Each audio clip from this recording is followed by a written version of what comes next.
everybody. Happy Friday and welcome to Collider Movie Talk for movie fans. I'm your host, Sinead DeVries, and this is The Daily Show, where we bring you the latest news from the world of movies, plus some insight into what it all means. Joining us this morning is your Collider Movie Talk crew. Taking over, it's the Zen Man. Hello, everyone, and welcome back to another brand new episode of Collider Movie Talk. It's Dennis Fridays, like usual.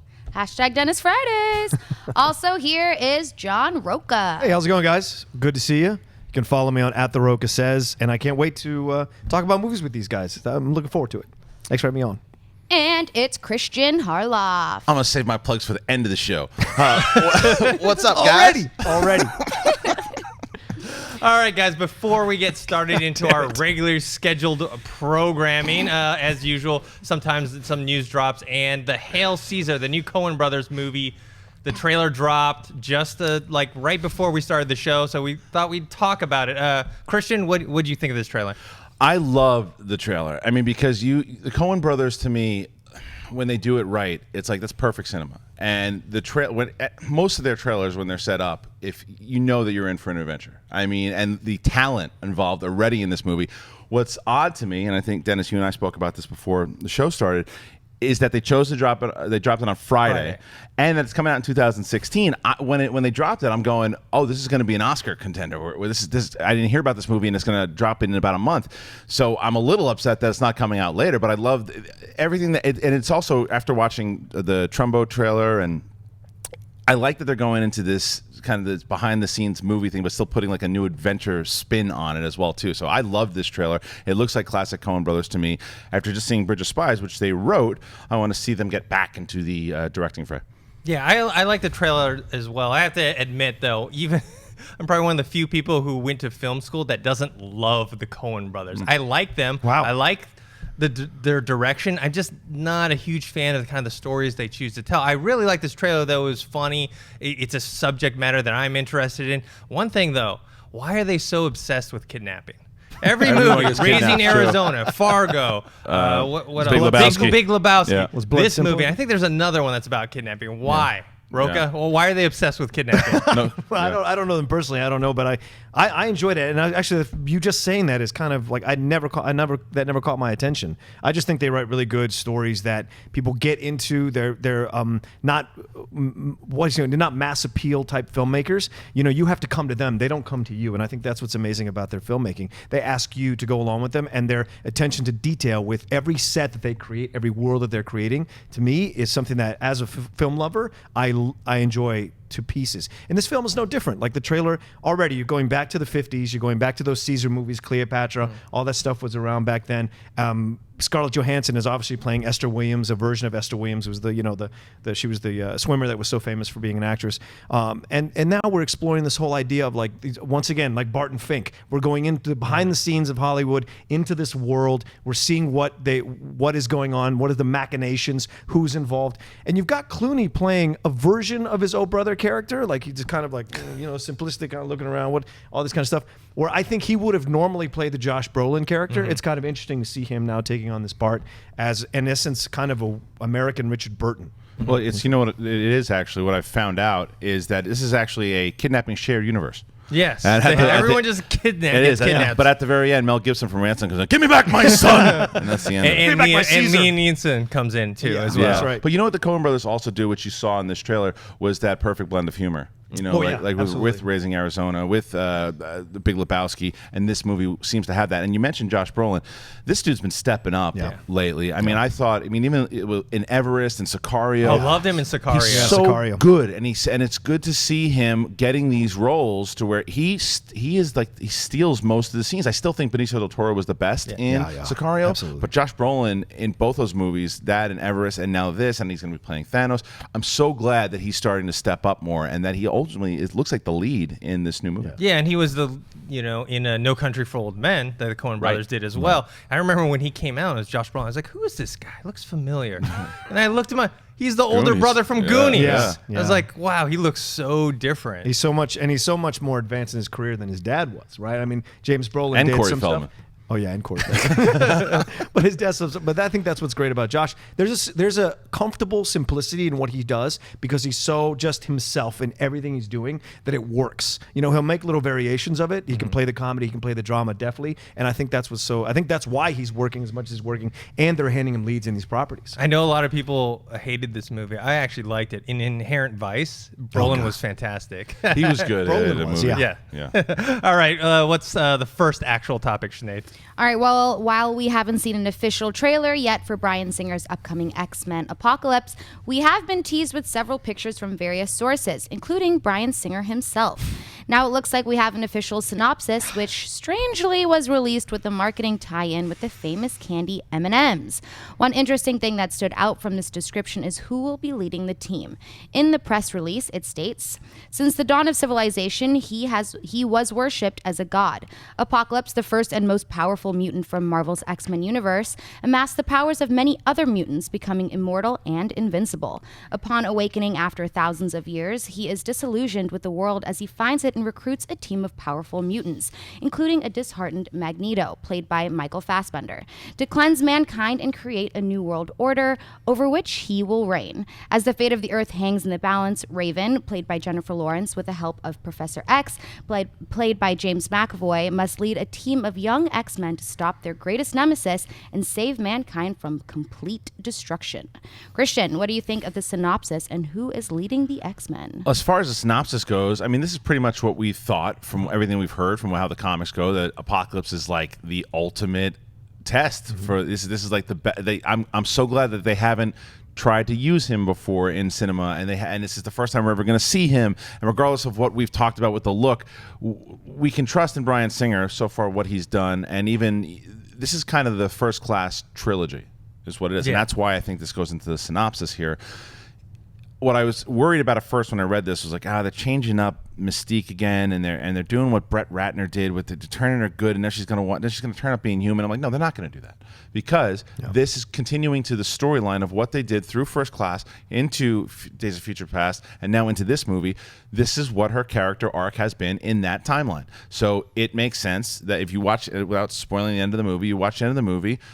I don't think she's going to be the ultimate good guy, but I think she actually has a cause. She has this relationship now and this kind of scarred history with Magneto, and it makes total sense that he would be with Apocalypse from everything that we've seen. And I like that. I think that the chemistry between McAvoy and Jennifer Lawrence in these films have been phenomenal. So I'm glad to see them teaming up. We don't know where she'll go and if she'll be seduced by the end of it. I don't know, but I love what I'm hearing so far, and I'm waiting to see a couple more pictures of Apocalypse, and then we can see everybody scream and yell a little more. Yeah, I mean, the thing is besides the look of Apocalypse, which everyone's complaining about, including myself, there have been some leaked footage pics that supposedly make him look better, but we don't know if those are real or not. In terms of the synopsis, the one thing that concerns me, though, is something I mentioned before, is hopefully Magneto comes to Apocalypse's side because he wants to, that he believes in the cause, and Apocalypse makes a compelling argument. I don't want any mind control. I don't want some persuasion powers. I don't want these people that are following Apocalypse because somehow he controls them. I want them to do it because they actually believe in it. And I think, like in Avengers, like the Scarlet Witch. Yeah, I don't want like people getting like their minds like Hawkeye in the first Avengers. And then as far as Raven, I was kind of surprised, but then I thought about it. I was like, no, I shouldn't have been that surprised that she's leading it. Hugh Jackman is not a main focus of this movie. I'm pretty sure he's going to have a cameo probably towards the end of the film. But I think with Jennifer Lawrence, because she's the biggest star, they're going to make her the lead of it, so it shouldn't surprise me. Rocha? Yeah, going on what Kristian said, and a little bit of what you were saying, Des, like this whole relationship makes sense. And if it's the trilogy, then it makes sense as well in the progression of their characters. If you look at where they started in that X-Men First Class, excuse me, through to the second one, and then Days of Future Past, and now this makes sense. Like Raven she's coming into her own as an adult, right? So she's going to figure out, yeah, I'm going to be good here, I'm going to be bad here. Like, to her, I don't think good or bad is even in the realm of possibility in her mind. To her, it's like what works for where she's at right now in her life, and what is working, and what is she believing in. She's discovering what she believes in, just like we all do as we grow up. That's what makes it so believable and fun for me to watch her progression as a character through the films.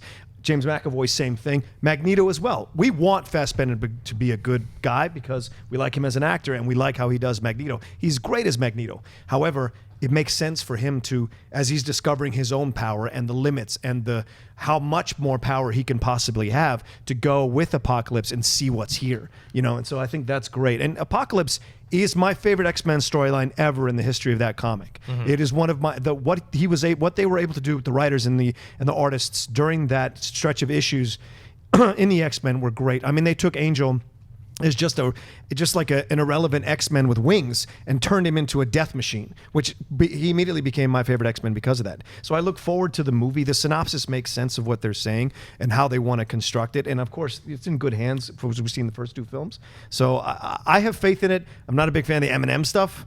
But I mean, I don't think that's the way you want to start off, especially because of all the crap you've been getting for those pictures of how Apocalypse looks. But you got to do your marketing. Well, you also remember before Days of Future Past, they had all those Carl's Jr. commercials were at Arby's, and everyone was yelling about how Quicksilver looked ridiculous in those, and then it turned out to be one of the best things in the film. But going off your point as far as Magneto goes, I don't think we have to worry about the hypnotizing because from what we've seen so far from him as a character, he's the most flawed character in that whole entire franchise. And my favorite thing in First Class, his relationship with Professor X to me was everything I wanted Anakin Skywalker and Obi-Wan to be in the prequels, and I thought it was delivered so well. Matthew Vaughn had executed that so perfectly, and I thought Bryan Singer continued that over in Days of Future Past, again with Magneto making the wrong choices. That as an older man in the future he realized it, but it was so later in the future. So I think they're going to play into that, even though it's a different timeline. They're still going to play into that. Maybe eventually later on, the older Magneto will see the error of his ways, but he's going to be following Apocalypse, I think. Okay, and how do you guys think they're going to take, the end of Days of Future Past, where they have Raven, Mystique impersonating Stryker and taking away Wolverine? How does she get from that point to now she's leading the X-Men with Professor X? Or do you think they're just going to skip it over and they're just going to show I think they're going to skip it over. I think they're going to pretend it like it was a silent fart in the car. That's no. Oh, I'd be shocked if they did that. I bet you. Because you want to see the progression. Of course you do, but Hugh Jackman doesn't have a big role in the movie. Right, so that's an irrelevant thing. Yeah, don't you think? Like, because you were saying a cameo, you'll probably just throw him away. But I think we have to see her progression into why Professor X trusts her again after what she pulled. Sure, I'm not saying you're not going to see Nixon. that. Yeah, you probably will see them reconcile, but I don't think they're going to play off that angle for so much. I think they could even say like whatever it was, 5 years. Because remember, that time we're taking place in the 80s here. Yeah. And I think that was it's got to be what 10 years from the time. Probably, so I doubt they're going to show the 10-year progression. We're going to start right in the 80s. Okay. All right. What's next? Well, it looks like the saga of who will be directing the next Fast and Furious movie has officially ended. We've been talking a lot lately about the drama involved with who would be helming Furious 8, and it looks like Vin Diesel and Universal have found their man in Straight Outta Compton director F. Gary Gray. Gray confirmed the decision by posting on Facebook with the image FF8, April 14th, 2017, with this caption: "I could not have asked for a better partnership than Vin Diesel, Neil H. Moritz, and the Universal Studios entertainment family. Together, we are excited to bring you the next chapter in the Fast and Furious saga. #FastFamily. Dennis, what do you think of the choice of F. Gary Gray for Furious 8? First off, I'm glad that this whole soap opera of finding a director for the next Furious film is over. I'm actually quite surprised Vin Diesel let F. Gary Gray do the announcement on Facebook, given all the stuff Vin Diesel's been saying on Facebook. I stay tuned to my Facebook. I'm going to announce who's next, and then posting that picture with F. Gary Gray, which we saw earlier. I like the choice of him, especially because he's already done a movie with cars in it, the Italian Job, that I really enjoyed, and I thought the way he built the tension and the pacing in that movie, along with a movie like The Negotiator, or even Straight Outta Compton, which I also really like this year, he's able to bring that, and I think he can make the Fast and Furious franchise similar in tone to what they've been doing lately, but also a little bit different, something that I'll quite enjoy. What do you think, Rocha? Well, I think with him, you're going to get the action. He'll be able to handle the action, no problem. And that's usually the main part of Fast and Furious, why people go. It isn't the story. Really? Yeah, exactly. Are you sure? Because you could dissect that. He already has a working relationship, having worked with Diesel on A Man Apart, which wasn't as bad as some of his other vehicles that you've seen, like The Pacifier or whatever you want to name. And he did Law Abiding Citizen, which is another film that I think doesn't get enough credit for how he used Jamie Foxx and Gerard Butler in that film. I think so he's a very, very capable director. I think it's a smart move. We're going into the 8th film. It's almost unheard of for this kind of genre film. So you want to trust it in better hands. You want to trust it in good hands. And F. Gary Gray is a guy that can bring that, and he can probably do a better job fleshing out the story than some of the other directors have in the past. So if that's going to help, because that's always my problem when I go see the films. I think that's up to I think the people in charge, whether they want to put priority on. Like Transformers, they could make a good story if they wanted to, but they don't seem to put a priority on that. Right. They want to make spectacle. Christian? But the difference is that's Michael Bay helming. I actually agree with Rocha 100% here. I think that if you have somebody mark that down. If you have F. Gary Gray directing, even with the same vision that whoever the producers and Vin Diesel have, but you're bringing him on for his talent and what he's able to do, because Michael Bay, even if they tell, hey, we get rid of Michael Bay on Transformers and we put someone in there that can still blow stuff up. Like, let's say you put Matthew Vaughn in there and they say, hey, we still want to do the same stuff. We want to blow stuff up, but you're going to have more character and substance in it if you put Matthew Vaughn doing a Transformers movie. Right. So I think F. Gary Gray, and not comparing Justin Lin and James Wan to Michael Bay, because they're superior filmmakers, I think, to him. But as far as structure and stuff. Yeah. But anyway, I think that F. Gary Gray, to me, will bring a little bit more to the characters, and he has worked with Vin Diesel in A Man Apart. I think they probably had a really good relationship, and he's coming off straight out of Compton. Yes. And that's a movie that's people are talking about that for Oscar contention with Best Supporting Actor and things that are possible to happen with that film. It surprised a lot of people, and I think a lot of that was because of what F. Gary Gray did with the development of the characters that some of us knew and some of us didn't, but he was able to tell that story in a way that my mother-in-law saw that movie. Okay, really? She's 73 years old. I liked the Straight Outta Compton. I still don't think she understands what they were singing about, but still, easy. Easy. That poor Easy. But the fact is, she was entertained the whole way through, and you have to give not only the acting, but you got to give the credit to F. Gary Gray. I think he will do this with Fast and Furious. I think he's an excellent choice, and I'm excited to see what he's going to do with the franchise. All right, let's move on to buy or sell. Sinead, what do we got? At New York Comic Con, which is going on right now, WB has released a viral video featuring an announcement from LexCorp, promoting the fictitious company from the upcoming Zack Snyder movie, Batman v Superman. In the video, which only features motion graphics, a voiceover says the following. At LexCorp Industries, we believe in technology that unites us, where inspiration, innovation, and imagination all come together to create a greater tomorrow today.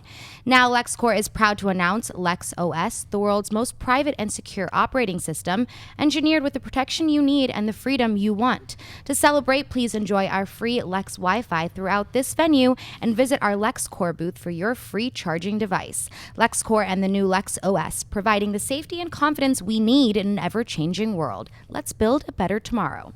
Rocha, buy or sell this viral promo video? I sell. In that I don't want it. Is that what that means when I sell it? Yeah. Yeah. You don't like it. You don't think it's good for the movie. I would say, because a lot of things. One, it immediately brings up that they're copying off Terminator and the Sensodyne and all that kind of stuff that they have. We've already seen this before, so this is nothing new. I'm not a big fan of the logo that they use at the end. I don't understand the colors, and then the whole idea of creating this whole operating system. We've seen it already. It doesn't make me it doesn't make me excited. It doesn't put any edge to him. We get that he's supposed to be this.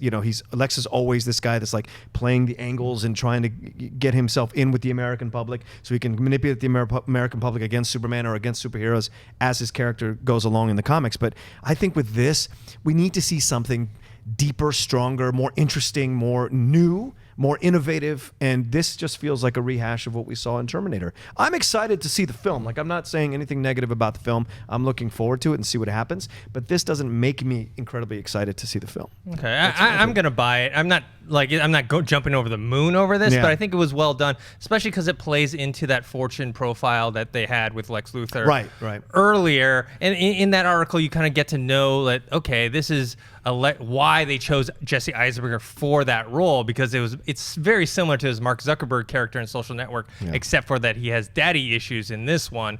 And I think this video kind of plays more onto what he's doing in terms of his character. And also, I think it's smart marketing. You go to some place like Comic-Con, right, where everyone's on their phones trying to get signal. They can't get signal, and they're providing a service like free Wi-Fi to people. People are going to get we'll see that LexCorp logo and all that stuff. Absolutely. Kristian? Yeah, I buy it. I enjoyed it for. I agree that it's been done in Terminator, but it was also done in Prometheus. It's been done a bunch of times, but I don't mind it when it's done in a way that it markets the film, like you were saying, Dennis. And I think that, and it also plays off the article that they just released that for The Fortune. The Fortune. Yeah, like you were saying. And I think that to release it at Comic-Con and I also think that it makes me say, okay, what is this technology? What's it going to serve in the movie? Like, is this something that they help create Doomsday with? Is this something that they're going to start? Whatever this is, it's going to play a part in the movie. So I wonder, by doing this, what's the next thing that comes out? How does the marketing continue? Like you said, it doesn't blow me away, but I thought that it was smart. It's better.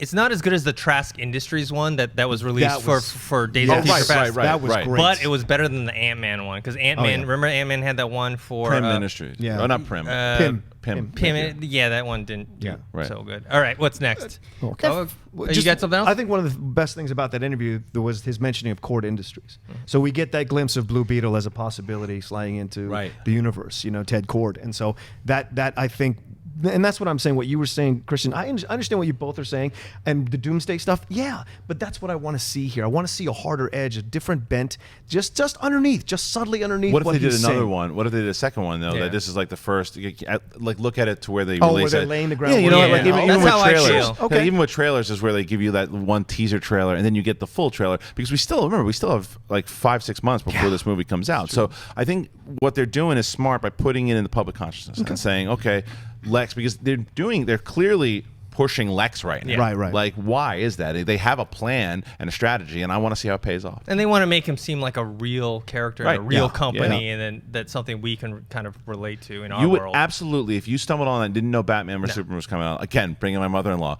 what's that new product? So, Should I get that for my phone? Should I? I can't even work the Netflix.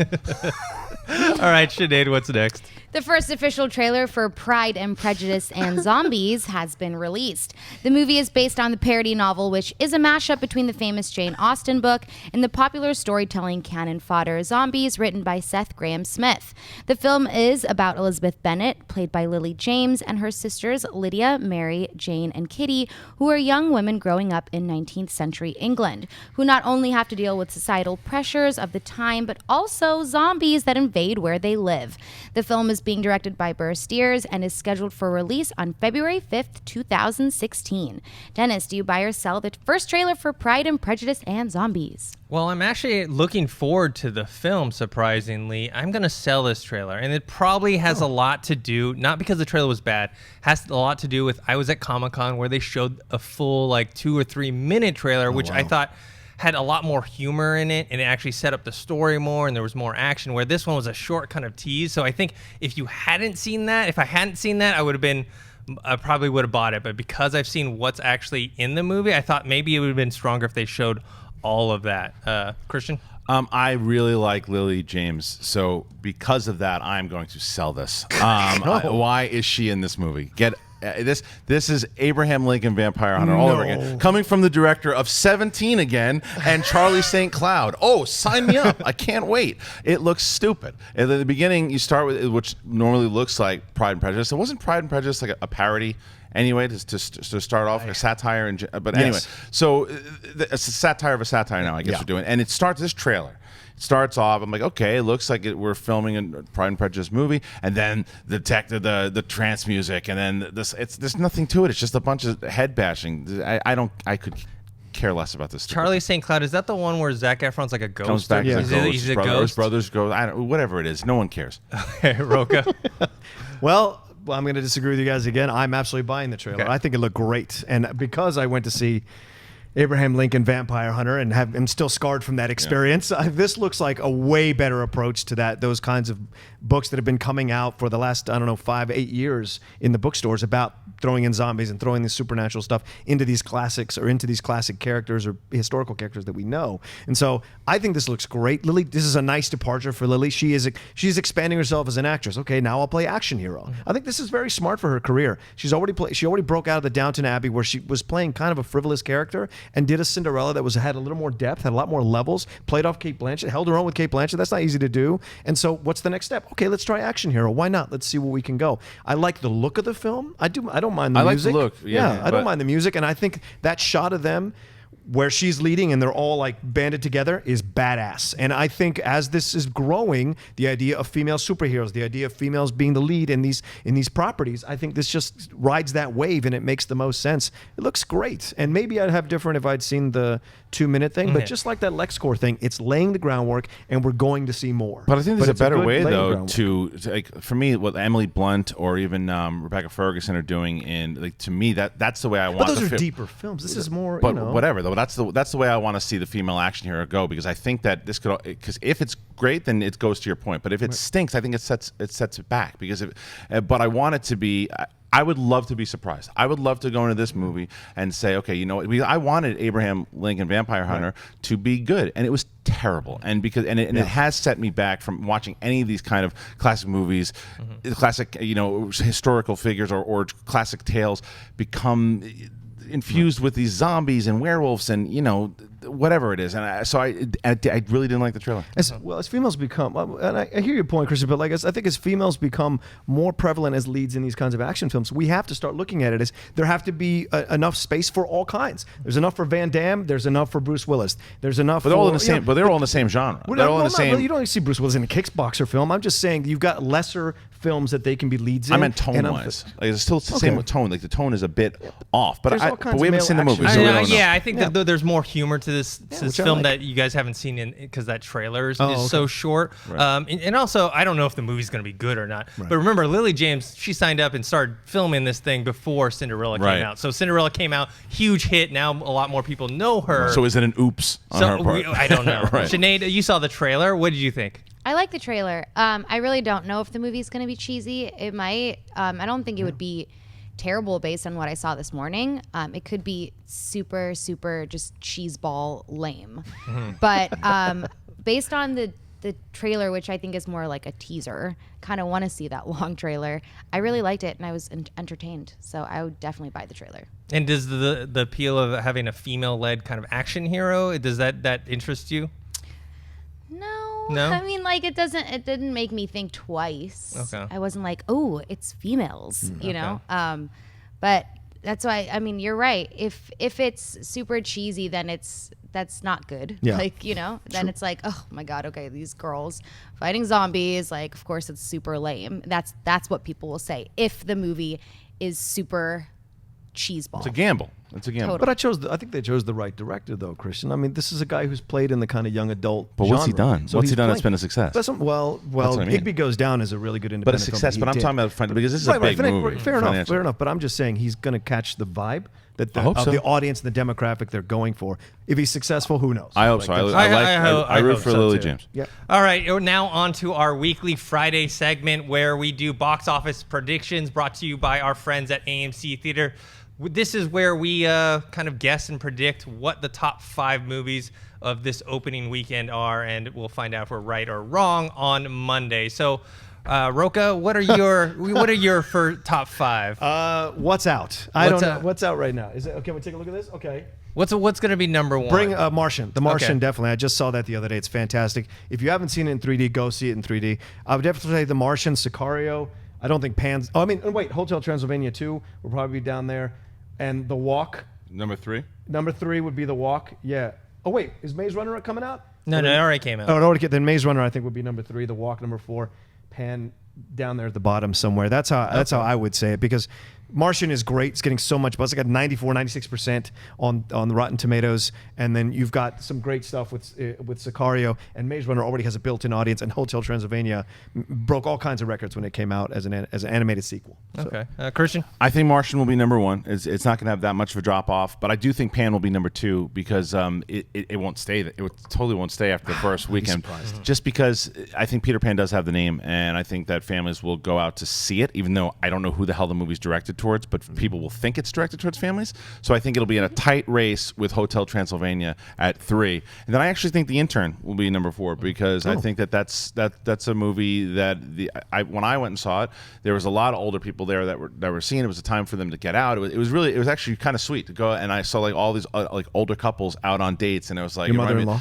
And she's going to see Sicario, which I think is going to be number 5. I want to see that Intern. Yeah, I want to see the drug cartel, and that will be number 5. And Sicario is because of the buzz will be number 5. Yeah. So your list is the exact same as mine. yours? Yes, I just wrote this. And I didn't know if it was going to be because they are projecting Hotel Transylvania as number 2. I could see it. And I put Pan for the same reasons you do. It's got that name recognition. A lot of kids, families are going to take their kids to go see it, no matter whether or not it has like a 32 or 35% on It'll Rotten probably make like Tomatoes. 23 or 24 the first week, and then second week made like 4. It only Yeah. made 600,000 on Thursday night. That's it. You know how It's many not theaters making was it playing 24. on Thursday It's night? not going to make 20. I think it'll make maybe 10 or 12. The interesting Really? thing is the walk 'Cause you have Hotel is Transylvania. expanding, but it's not doing very No, well. The Walk? You're right. Yeah, Yeah. the walk. Yeah. The I accent. had thought it was going to make top 3 when it opened, but it just seems like no one's really that interested. It's that accent. Plus, the documentary just came out 4 years ago. Yeah. You can actually see the process and how they did it. Strangely you don't actually marketed, see the too. walk, but yeah. I'm still going to see the movie. You but, are? Okay. but from the trailers, the one thing that kind of throws me off is, he's supposed to be, walking on the tightrope. If you can notice the CG as he's doing it, it takes you out of it. You don't. Not okay. in a second. in the trailer, you do. No, you don't. I will say, look, I didn't love Ellis loved the movie. I didn't love it. I thought it was fine. I gave it like 3.4 or something. But the second half was much better than the first. The first Okay. one is the dialogue is a little wonky, and the CGI in the first part I thought was terrible, honestly. But the second half picks up, and when he's on the wire and he's walking, you feel the anxiety Okay. you're supposed to That's feel. good. And especially in IMAX. So if for those moments, that's why you want to go see the film. Yes. I would say go see it. Okay. All right. Now on to the mailbag section. This is where we answer your viewers submitted questions. You just email it at us at collidervideo@gmail.com. We'll answer them on our daily movie talk show or on the weekend mailbag shows. Sinead, what do we got? Arnold writes, "Hey Collider crew, just wanted to know what actors primarily known for television will make the best jump to the big screen. I personally think that Bryan Cranston is due for big screen acting success. Amazing in Breaking Bad, but I also liked him in Godzilla, and I am really interested in what he'll bring to Trumbo." There's been a lot of TV actors in the past that have made it big. It actually takes a lot longer than people think. People think, okay, he just came off Breaking Bad and now he's going to be a huge movie star. It takes a while. I mean, I remember George Clooney's first movie after leaving ER was that Peacemaker? Yeah, The Peacemaker. The thing with Nicole Wasn't that Kidman. after was Out of Sight? Huh? Wasn't that after Out of Sight? No, No, that's Peacemaker before. Was it His really? first one. Wow. Yeah. And Yeah. and everyone just Oh, yeah, it was killed horrible. that movie. Yeah, I saw it in the theater. So it takes That's a hard to while, see. I mean, people don't even remember certain people. Like Denzel Washington was a television actor. Yeah. Bruce Willis, Johnny Depp, Tom Hanks, all these people. It takes a while to kind of separate themselves. I mean, nowadays the lines are a little more blurred where television actors are hopping to movies are going to TV. Yeah. Some of the ones that I think that I want to, or someone like Timothy Olyphant, who I think was fantastic in Justified and Deadwood. He made that Hitman movie, which didn't do very well, but I don't think that was a paycheck for him. Yeah. And maybe just an opportunity to lead a film as opposed to playing to his strengths. Kyle Chandler. So he's been in some movies, but he hasn't broken out yet. Loved him in Friday Night Lights and in Bloodline. We talked about Lily James earlier. Yeah. I think she has a lot of star potential. Like, I want to see what she does after Pride and Prejudice and Zombies. Hopefully the movie's at least decent and it doesn't come out and, kind of hurts her career. Who else?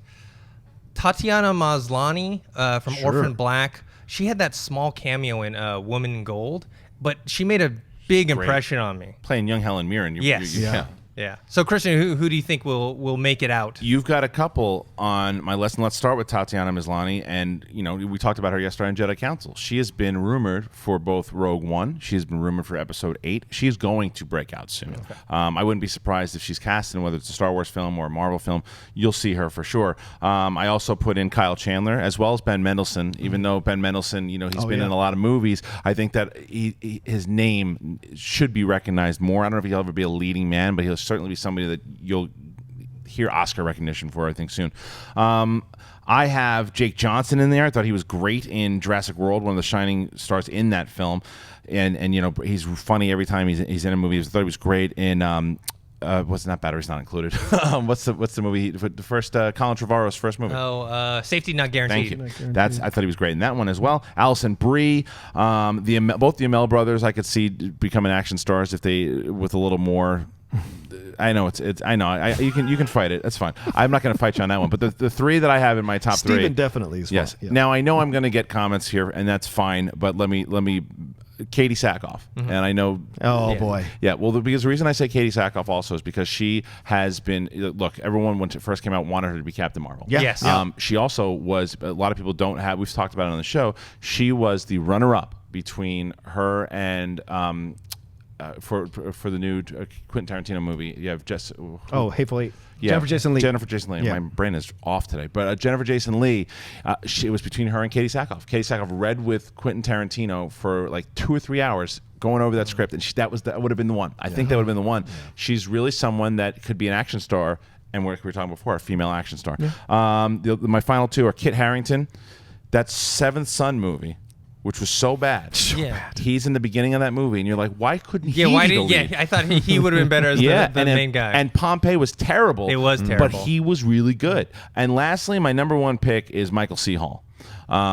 Dexter was a great show for a very long time, and I don't think that he necessarily is going to be someone you see in a Marvel movie or Star Wars. But he is a phenomenal dramatic actor.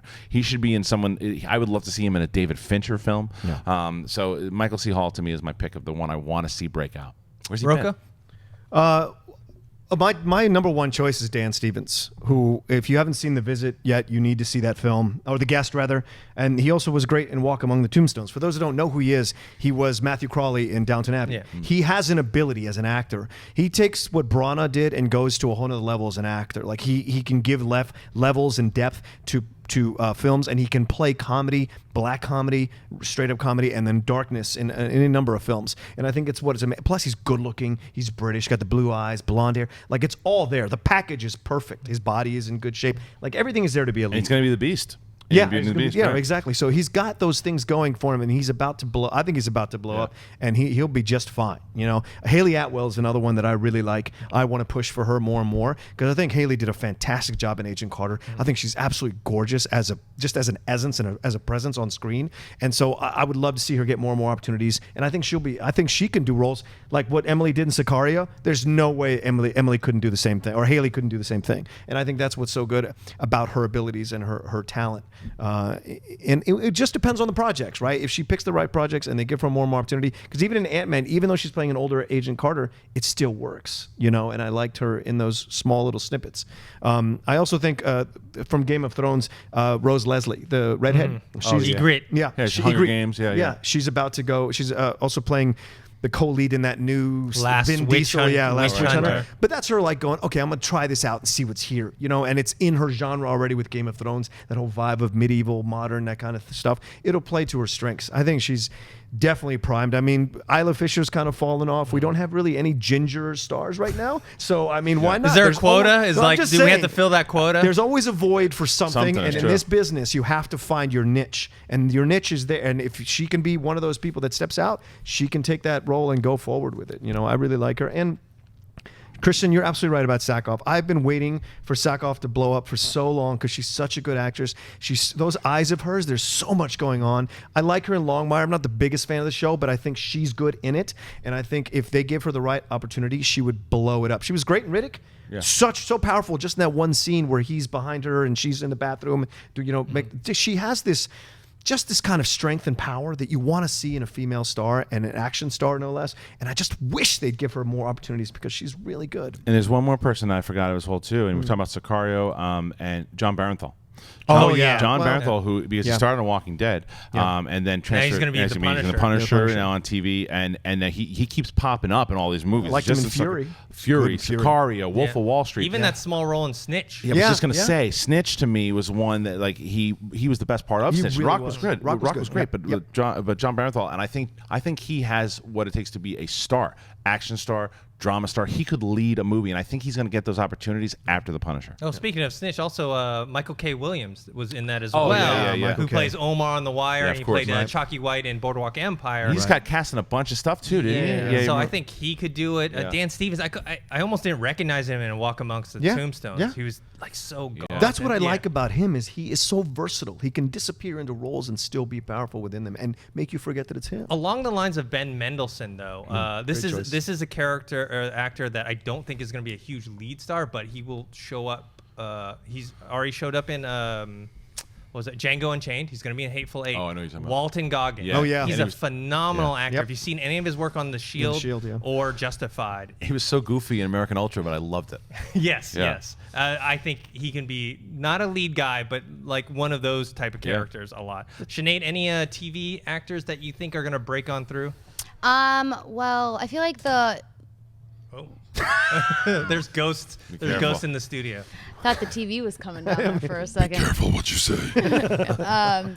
I definitely don't think that it's like that hard to transition anymore. And like just while you guys were talking, I was thinking about like Melissa McCarthy and Matthew made the McConaughey, like who's gone back and forth now as well. But I always think about Vera Farmiga. I love her. yeah. I think she's incredible. And there's not a lot of like, she's younger, but she doesn't have this young celebrity buzz about her that keeps her in the spotlight, I guess, in a pop culture sense. So you kind of forget about her sometimes. And then she comes and she kicks ass on American Horror Story. And I've seen her in a couple of things independent. I watched an independent movie with her the other day, and I can't even think of the name of it.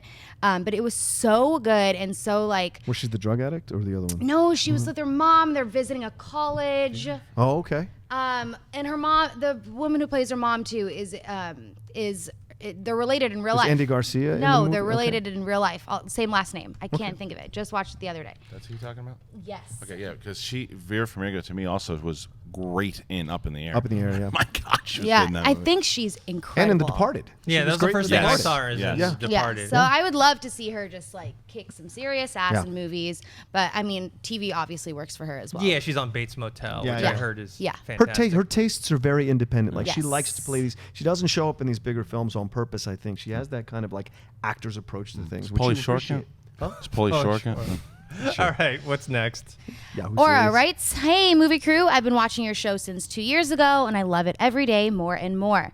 My question is about directors' transitions from music videos and documentaries to movies. I just saw the first episode of Jared Leto's new documentary series, Beyond the Horizon. Not many people know his work as a director, but he has been doing music videos and documentaries for his band since years ago, and a couple documentaries outside his band in the last couple of years. And I was wondering if you think he can make that transition, become a successful movie director. If his recently successes as an actor can help him in some way to get the opportunity to make that transition. Kisses to all of you from Venezuela." I think the transitions from music video directors to feature films is kind of like the actors from television thing. It's like there's some that make it and they're super big, and there's some that just can't make that transition. And big ones are like David Fincher was a music video Fincher. director. Michael Bay is, I don't really care for Michael Bay, but Successful. Yeah. but he's definitely successful. A lot of like Gore Verbinski. There's been a ton. Some Mark Webb. Mark Webb, Tarsem Singh, not so successful. But there's just the varying degrees. In terms of Jared Leto, I feel like if he's serious about being a director, he should make an indie film. He should make an indie film with some of his, he's connected with all these big stars. Say, hey, I'm going to direct this movie. Can you come star in it for like a cut rate? And I'm sure he can finance it that way. And then start with that. Don't start with something huge. And then from there, see if he's got any talent. There's actors who become directors that go small on their first ones, and there's some that go big. Yeah. I mean, look at even with Pitch Perfect 2. Yeah. Pitch Perfect 2.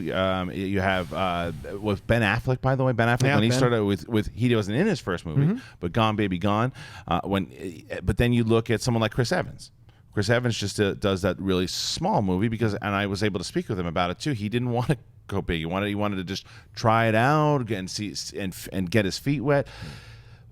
But with Jared Leto, he's one of those guys, and he's intense. Everything he does as far as his roles, he's going to put the effort into it. We also don't know what he wants to do. He might not want to do film directing. He might just want. Some people just want to focus on just doing these documentaries that he's doing. Remember, he wasn't acting for a while. He was just doing his band. That's all. So who knows what the hell's in this guy's head? He might say, yeah, I mean, you know what, I'm going to be the Joker for 10 years, and then I don't want to do anything else. Or I'm going to direct a $300 million movie next year. You don't know. Does he have the kind of work ethic to do it? I happen to think he does. I also think he'd probably be a nightmare to work for some people as well, too. But who knows?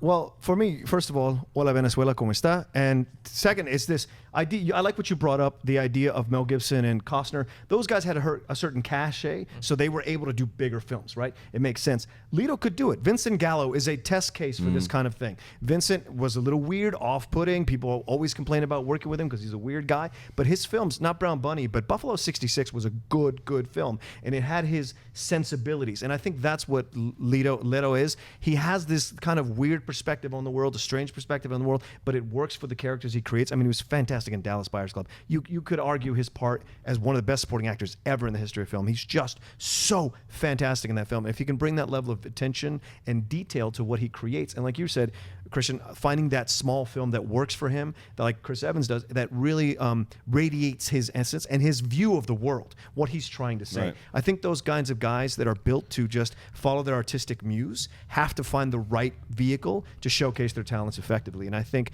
Leto can do that because he is so focused on stuff when he gets focused on stuff. I mean, his Joker, it looks like it's going to be good. So it's like, okay, he can do it. If he focuses on it, bears down, and like you said, he stopped for a while because he just wanted to focus on his band. That's where his muse was taking him. So there's certainly a track record for him that he could be successful doing this. And I find that actors make an easier transition to directing than something like a cinematographer even, because even though you think, oh, cinematographer, he's shooting the camera, you know, he should know more. It's actually one of the most important parts is getting the acting performance out of the actors, and that's something him as himself being an actor can relate to and convey that to them. So I feel like that's an easier transition. Knowing how to talk to actors is one of the most important freaking things a director can learn. And sometimes I hear directors go, "You're movable parts." It makes me it makes my blood boil. That's because some quotes Lucas has I know, and that makes me so angry because talking to actors, and we're bringing your work to life, so you need to learn how to talk to us. Well, that's why I also think that people like Elizabeth Banks and Ben Affleck are able to transition well because they know because being an actor. I mean, look, Clint Eastwood. I mean, people like that who are able to. I agree with John as far as you have to be able to, because they're not just moving parts. They're the most instrumental part of telling your story. So you can't just be like, just stand over there, look left, and then smile. And then blink two times. Blink, use the sword. We'll fix it in post. It's a matter of who is this character? How do you want to bring your vision to life? And I think Jared Leto is absolutely a guy that can do that. Now, I'm also interested because of things you've heard. His style is a lot different from others. So how is he able to work with other people? It's interesting. I'd like to see where his career goes. Okay. All right. Last question. Real quick, I said the wrong Farmiga. I was thinking I was going to say the young one, which is her name is like Tasia or Taysa. It's her younger sister. Yeah. Okay. But yes, the two of them play mom and daughter in that movie, which I will eventually remember. with Andy Garcia. That Farmiga has the thing with Andy Garcia. Yes. While they have a romance while they're visiting the college. That you got it. That is it. All right. Ahmad writes, hey, Kristian Harloff mentioned that there are several movies which should have been nominated for Best Picture at the Oscars, but were overlooked for being genre films during Mailbag in response to a question about Star Wars' chances of winning Best Picture. I was curious as to which films you think should have been nominated. For example, Lego Movie or The Dark Knight, which I know John didn't think deserved to be nominated. Great article, by the way. Keep up the green and bring on the filthy. Well, since it's kind of addressed to you, Kristian, why don't you start this one off? Well, I have to disagree with John Camp. I think Dark Knight absolutely should have been nominated for Best Picture. 100%. Bringing up Star Wars again, I think that Empire Strikes Back should have been nominated for Best Picture. It's one of the best films of all time, hands down. And I don't care what genre it's in. It's also going to the fantasy genre is Harry Potter and Azkaban and The Deathly Hallows, I think could have been nominated. And Alien, the first Alien. That movie should have been nominated. It was such a different, you talk about Star Wars, what a different movie. An answer. It was basically, everyone was trying to remake Star Wars, and really this guy's like, nah, I'm going to scare the hell out of you. It was basically Jaws in space. And it was brilliant. It should have been recognized. Yeah. Okay. For me, yeah, I agree with Dark Knight being nominated. Especially, my criteria is if I look at a list of the Best Picture nominations, and I think a movie is better than the ones Right. on there, and there was two. Curious Case of Benjamin Button and The Reader should not have been nominated Over The that Dark year. Knight. Over The Dark Knight? Right. Yeah. Yeah. So I thought that should have been nominated. The two for me are Moon, Duncan Jones' Moon. Oh, yeah. Didn't get nominated Good that film. year. And Eternal Sunshine of the Oh Spotless yeah, Mind. 100%. Didn't get nominated. Kate Winslet got a nomination for her performance, but Jim Carrey did not. Rocha? It's a damn tragedy that was. Oh, it's one of my I favorite love movies that of all film. time. Top 5 film ever Yeah. made for me. Yeah. Ever. Love that movie. Just took the whole romantic comedy genre and absolutely destroyed it, elevated to a whole nother artistic level. And it's just, I don't know. Anyway, for me, I had made a quick list. Just Close Encounters of the Third Kind was never nominated, right? Empire, Blade Runner was never nominated. That's insane, because that to me is the number one. Critics didn't like it at first when it came out. Yeah. It's the number one sci-fi film, in my opinion, ever made. Still holds up nowadays. Jurassic Park wasn't nominated. Toy Story wasn't nominated. The Matrix was not nominated. Minority Report and Star Trek, which I really enjoyed. The first reboot motion of Star picture? Trek. Oh, Yeah, the J.J. reboot. Abrams. Yeah, I love that. Those are those kinds of films that, to me, still radiate. I own them. I want to watch them over and over again. And it's a shame sometimes that these people involved with the Oscars, with the with the industry, don't give those things more credit, including comedy. There's so much, like Monty Python and the Holy Grail Yeah. wasn't nominated, and that's one of the best comedies ever made. Well, by I anybody. feel like it comes across their desk and they look and they go, "We'll save that for the MTV Movie Award." And they The throw it to Golden the Globes. side. Yeah, well, even Yeah. the Golden Globes now Yeah, don't yeah. even reckon. I mean, Golden Globes true. seem to get the same nominations as the Oscars. So, comedy needs to have its own category at the Oscars. That's It's probably about. I mean, what age are we living on? Let's put comedy into a damn category. The crime is when they go to 10 and there's slots left open, and you're like, why don't they slide in Right. the one that, like, Yeah, Gone some Girl sort not of, getting like, nominated was Splitting the It's votes. some and, algorithm yeah. thing. The year that ridiculous. The Moon did not get nominated, Yeah. The Blind Side was nominated. Come on, man. Come on. Damn it, Really? Dennis. Yeah. No, I don't hate that Lifetime movie, movie. but still. It was a Lifetime movie.